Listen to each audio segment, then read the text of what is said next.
There's a slow rhythm to the back roads of Monroe County, the literary capital of Alabama. From the thunder of the pack after dark to the cold silence of a forgotten tunnel.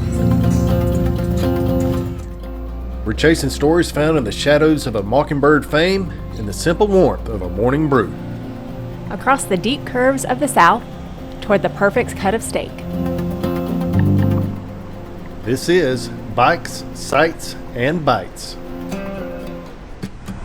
The best trips are often found on the roads not connected to an exit ramp. We found that the further we get away from the main highway, the more the character of the state starts to really show. We love finding the things that usually go unnoticed, those pieces of history that have been part of communities for generations. Whether we're passing through a remote area that's rarely seen, or a landmark in the heart of a town, there's always that anticipation of the unexpected around the next corner. It's a big part of why we choose the routes we do. This is touring at its best, just the two of us, the bike, and the wide open horizon. We really enjoy these quiet stretches between the stops. It's the simple moments of the ride that make the whole journey worth it. From spots like Wild Fork that you won't even find on a map, to towns where the old architecture stands as a witness to another time. We're always seeking a different route to get there, because for us, the road is where the adventures are found. Welcome to Monroeville. Incorporated in 1899, this town has spent over a century serving as the heart of Monroe County. Today it's home to about 5,600 residents. And while times have changed, the spirit of the community is stronger than ever. You can see that in the downtown square. New life has been breathed into these streets over the last few years, but the heart of the square has always been the historic courthouse.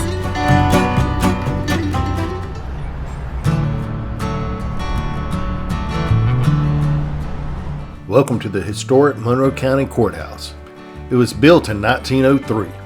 At the time, county leaders sought a modern home for court proceedings and public affairs.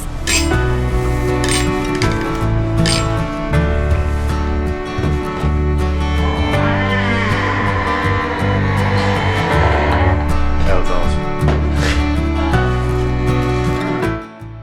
In 1968, this space was reimagined as a Monroe County Museum, preserving the history of this building and the literary giants who called this town home.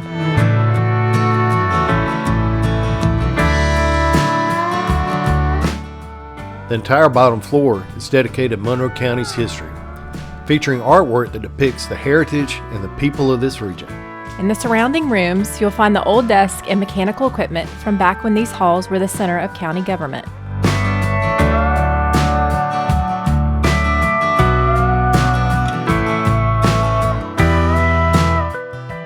Even the gift shop has a story. It was once a county clerk's office. Can you just imagine people lining up to pay their property taxes and transfer properties and deeds?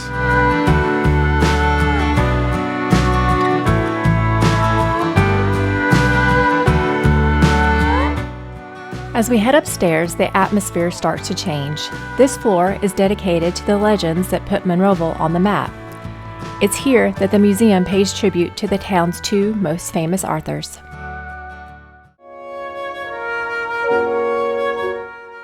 In the South Side room, Harper Lee is honored.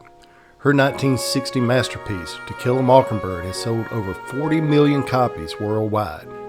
A Pulitzer Prize winner and recipient of the Presidential Medal of Freedom, she remains Monroeville's most beloved voice. The North Side is dedicated to Truman Capote, who also spent his childhood here. He revolutionized literature with a true crime masterpiece, In Cold Blood, and gave us the iconic Holly Golightly in Breakfast at Tiffany's.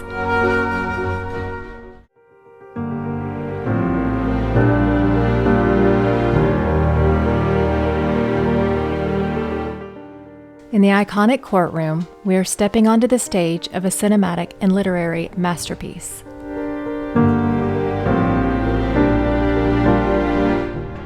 Gregory Peck gave the performance of a lifetime. Here is Atticus Finch, earning the Academy Award for Best Actor for his defense of Tom Robinson.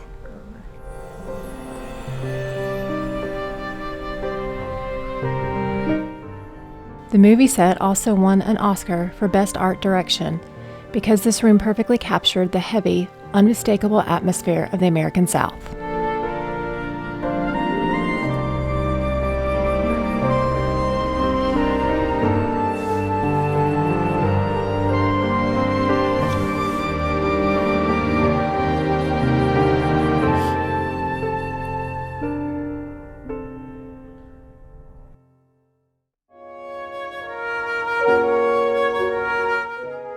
Inside the museum, a small remnant of the Radley tree is preserved in glass, a reminder of the secret gifts that Boo left for the children.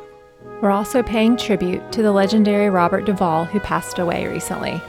This film was his big screen debut, perfectly capturing the mystery of Boo Radley.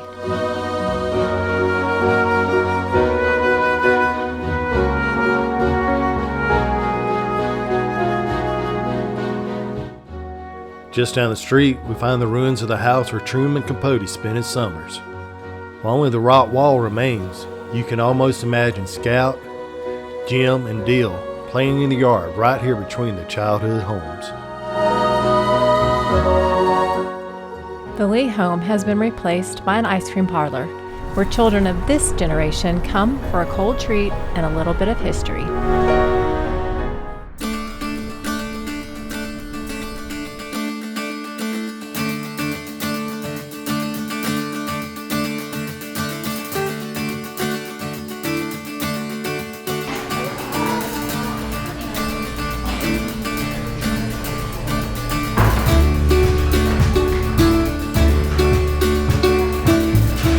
Okay, so we're at Holmes Ice Cream and Coffee on the square in Monroeville. Got us some coffee. I got the hot turtle. Toasty turtle pie. And I got the toasted butter bourbon with 2 shots. Don't judge me.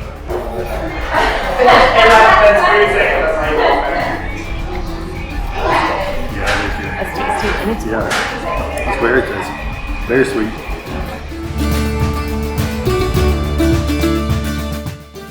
Found these 2 old buildings just sitting right off of the square. One looks like an old warehouse, one like an older home. If anybody knows what they're back there for, let us know in the comments, please.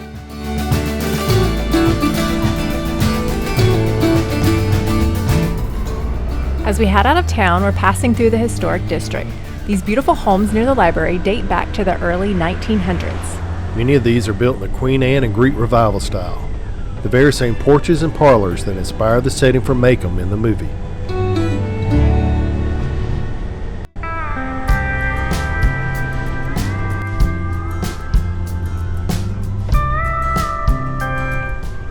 We've pulled into Peterman, a town so small the official population is under 30, but the history here is massive.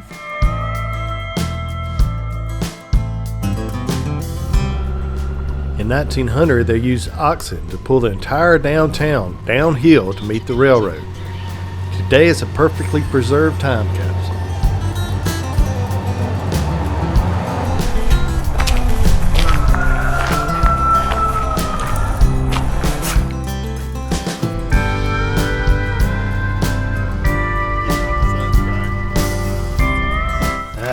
So we got us some Chandler's fresh fried chicken. It was freshly fried when we got it, but unfortunately we've been riding for about an hour, but I'm still looking forward to it.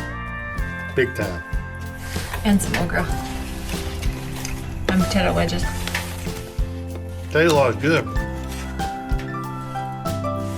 I didn't get any napkins. No, we didn't. Look at them. It's like back in the day.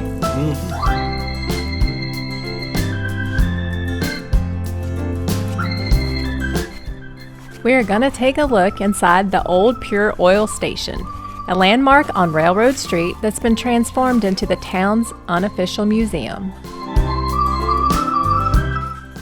Feels like stepping into an episode of American Pickers. It's packed with treasures that tell the story of Peterman's glory days as a thriving railroad hub.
The 1900 depot is the heart of Peterman.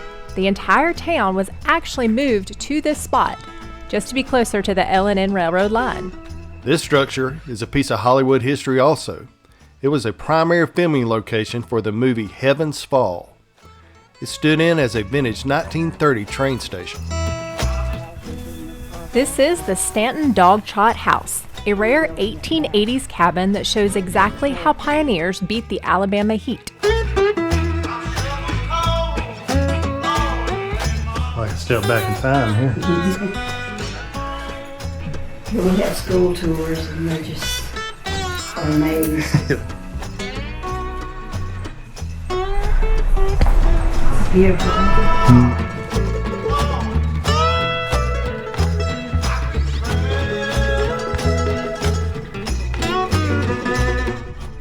That open breezeway in the middle, the dog trot, was designed to pull air through the home. It's a perfect piece of 19th century engineering.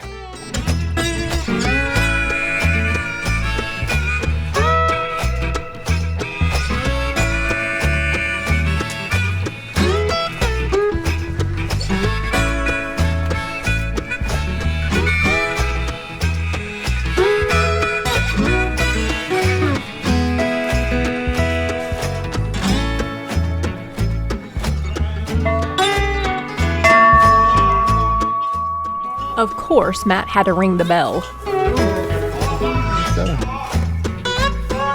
thankful for indoor plumbing. Can you imagine the stench? Look, there's a corn cob. That's you. What does it say? Lean cobs. Green cobs. Beyond the landmarks, Peterman is basically one giant open-air treasure hunt. The Historical Society has several buildings packed floor to ceiling with vintage finds. It's an American picker's dream come true. Best of all, the proceeds from this massive yard sale go directly back into preserving these historic structures for the next generation.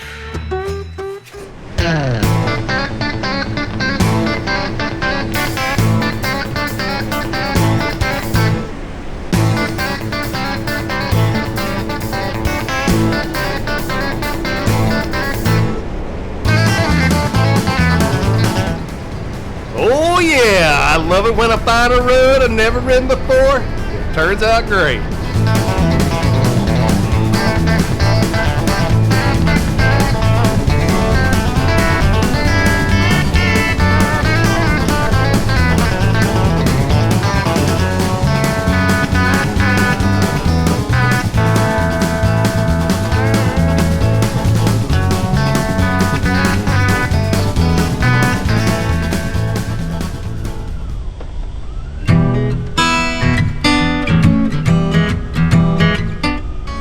We've made it to Burnt Corn, one of the oldest settlements in Alabama. We're standing right on the edge of Monroe County. A step across the street, and you're in Conecuh. The Lowry General Store was Burnt Corn's heartbeat, serving as the local post office and the community's primary hub for over a century. With its original rolling ladders and vintage shelves, it's a perfectly preserved time capsule. Well, think about the road we're on, County Road 5. It's actually the old federal road. 200 years ago, this was the main highway for pioneers and for the military.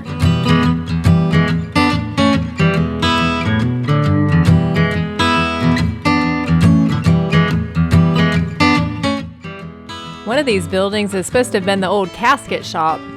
Walking through Burnt Corn feels like it's stepping into a ghost town that refuses to give up its secrets.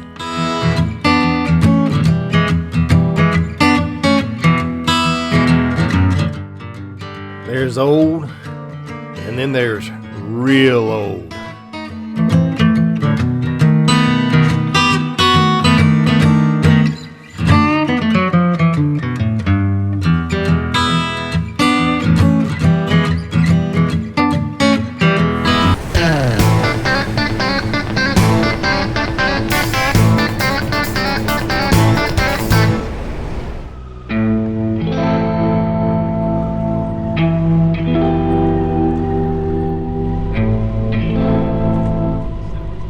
Tunnel Springs is just a bump in the road today, but we're here in search of the town's namesake. Hidden in these woods is a massive 1899 railroad tunnel. It's a rare engineer marvel for South Alabama.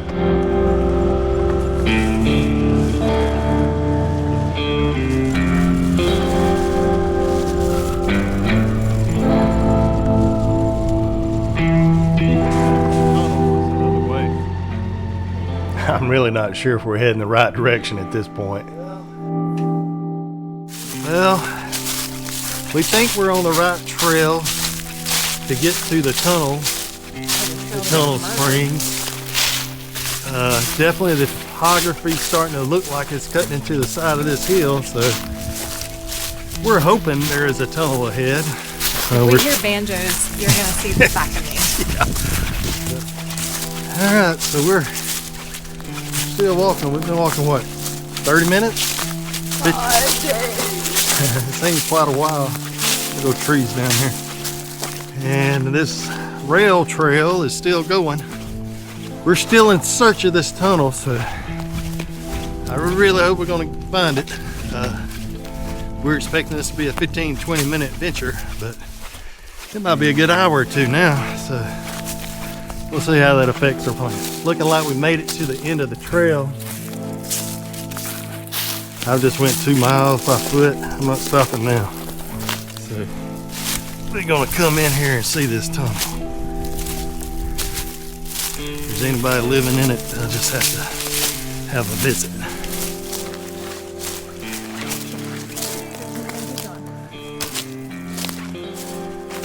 Well, I'm happy we didn't go all the way for nothing. So the legends are true. There is a tunnel in Tunnel Springs. Give me a hand, that'll help.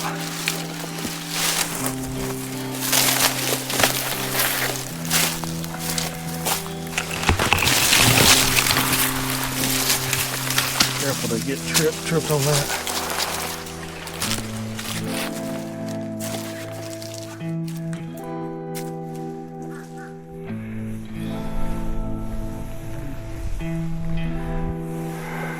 I'm still recording. Is it on? Yes.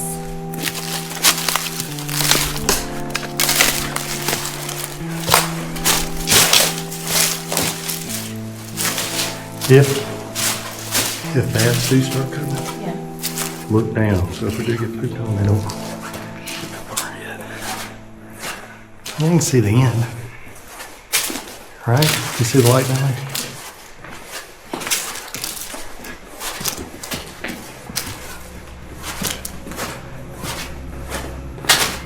I think your light's brighter. Just said that. Please, dear Lord, don't let us hide a dead body. Ground feels weird, don't it? It's very cushiony. I mean, it's not extremely black, so I don't know if it's bat poop or what.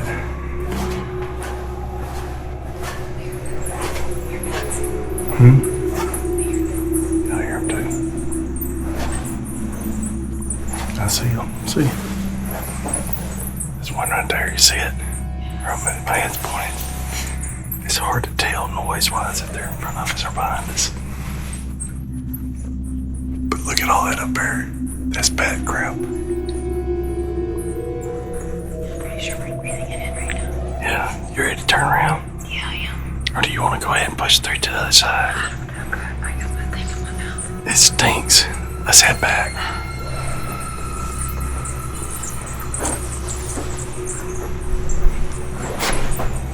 Oh.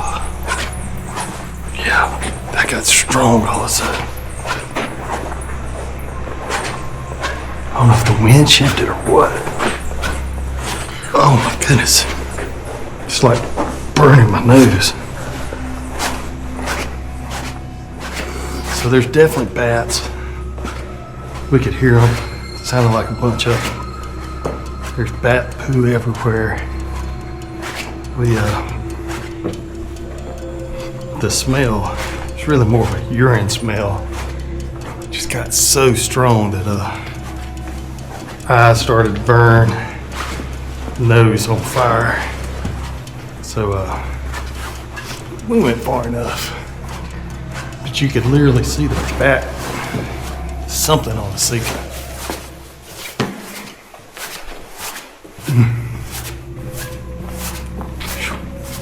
Man, I can't get that smell out of my nose. Can you? I didn't smell it when we first come in, though, did you?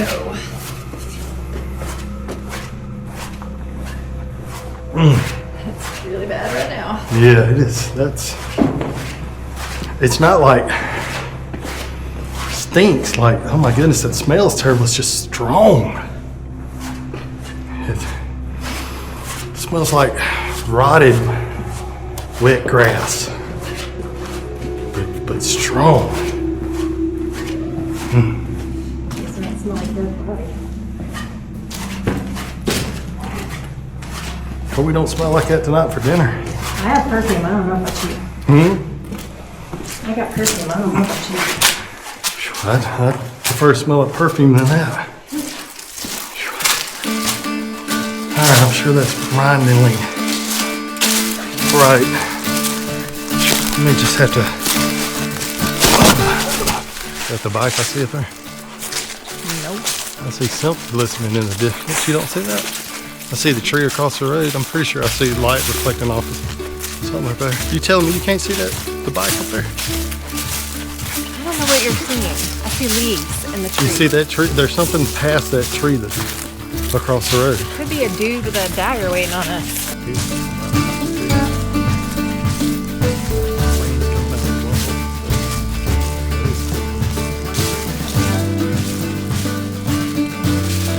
Yeah, it got hot. All right. Now the fun thing is getting this thing turned around on this hill without dropping it, preferably.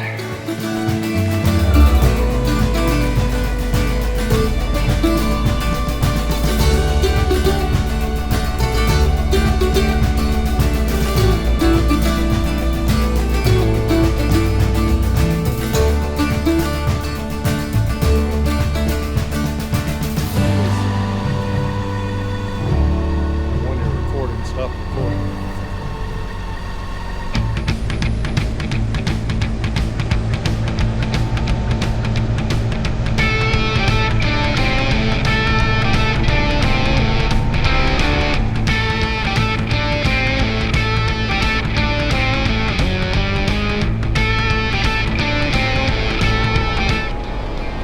Highway 42 is also known as the North Ridge Road.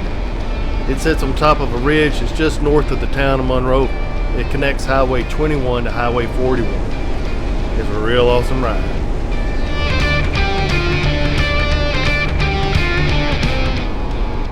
Watch out!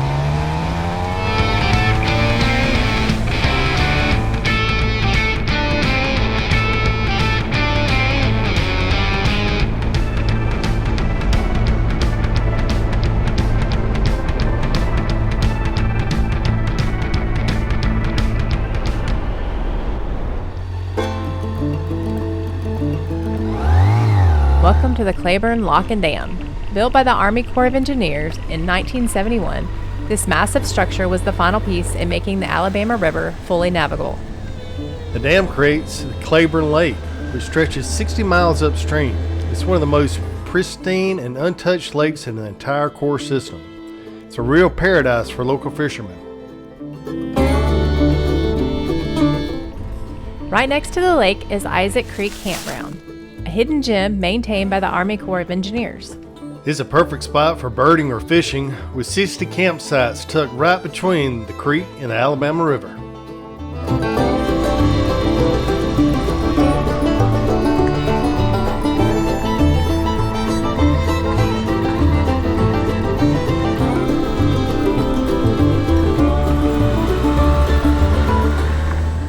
Unlike many dams, this one doesn't actually produce power.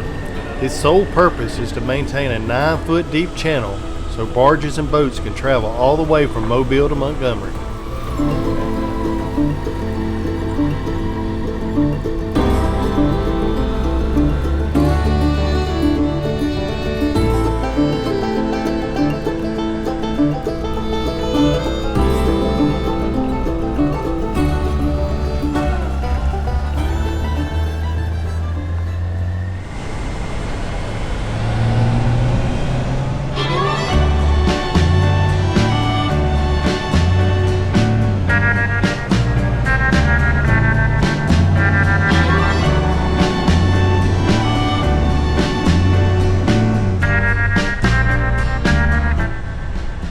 headed back to Monroeville. It's getting supper time.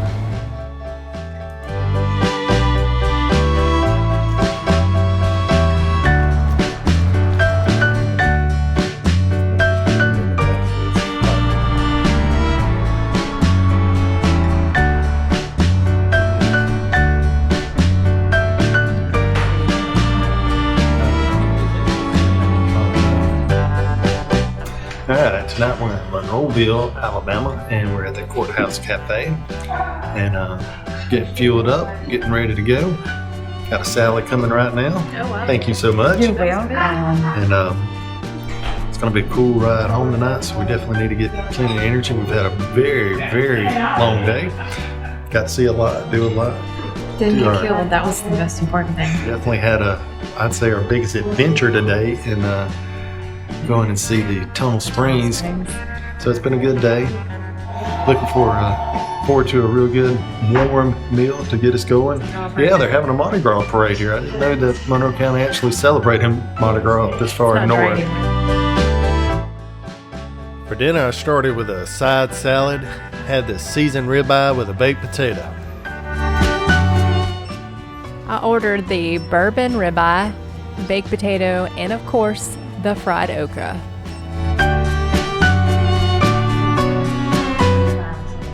I ordered my steak medium well, and it came out pretty pink. It was very good flavor. Baked potato was nice and soft. I didn't really eat my bread because I was more focused on the steak and the flavor on that one, and then my okra, nice, flaky, crispy. Ordered my steak medium rare, and that's how it came out. The steak had a real good beef flavor. Baked potato was good. The salad was real good. Had Ritz crackers with it, which is different, but added a nice little flavor to it. I was very happy with the meal. We skipped dessert tonight. I was trying to get out in front of that crowd for this Mardi Gras Parade.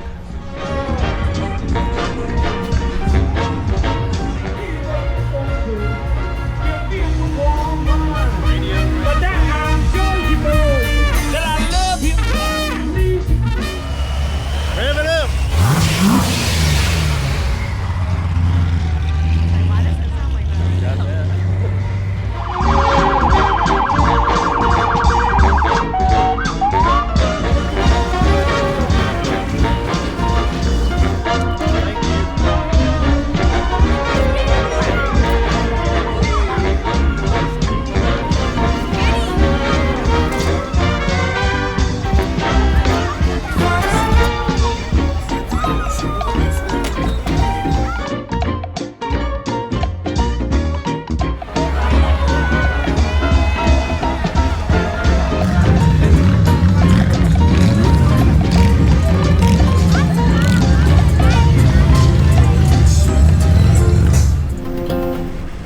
It has been such a long but fulfilling day. My highlight was definitely the Monroeville Courthouse. Standing where To Kill a Mockingbird came to life was simply incredible. For me, it was the adventure of finding that tunnel in Tunnel Springs. We really didn't know if we were going to get there at one point. The ride home in the dark wasn't nearly as cold as we feared, and yes, we did take the interstate home. Thank you for clicking on that thumbnail and riding along with us. If you enjoy the ride, please consider hitting that subscribe button. We're still a long ways off from our goal of 1,000 subscribers, and every single one of you makes a huge difference. Thanks for the support, and as always, stay safe out there.